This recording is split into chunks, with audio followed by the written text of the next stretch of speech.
Hujambo na karibu kwa mara nyingine tena mtazamaji wa The World News katika kipindi hiki cha ulimwengu wa siasa. Mimi ni Adam Hussein. Mipango ya China ni kuliteka soko la Afrika na dunia iwezekanavyo.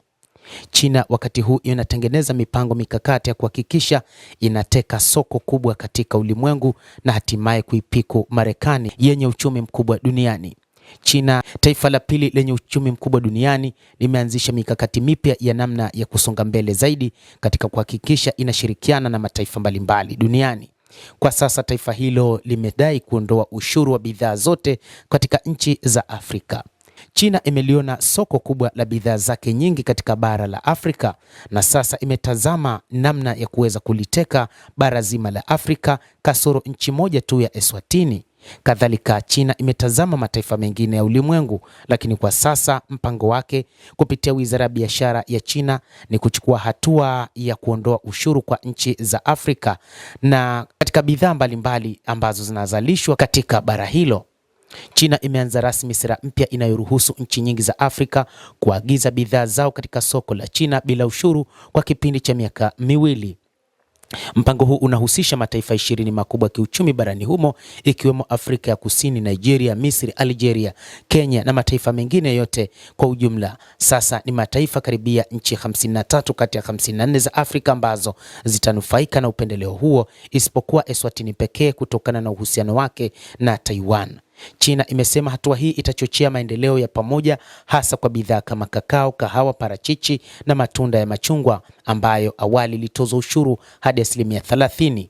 Wakati huo nchi kadhaa za Afrika zinaelekeza biashara zao China zikikwepa ushuru mpya uliowekwa na Marekani.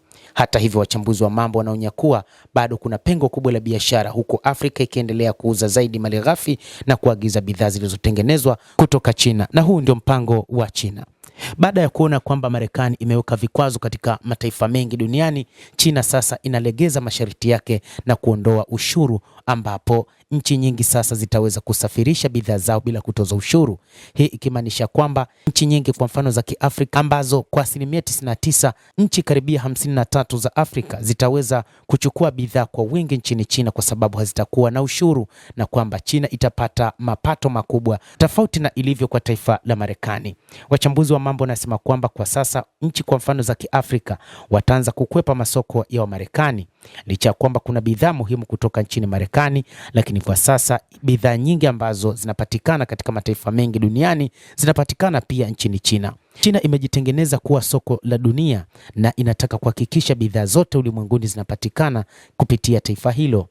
Licha kwamba wakati huu imetangaza kuweka ushuru wa 100% kwa bidhaa za Marekani, lakini ni katika kile ambacho kinatajwa ni kutokana na vikwazo ambavyo viliwekwa kwa muda mrefu na Marekani dhidi ya taifa hilo.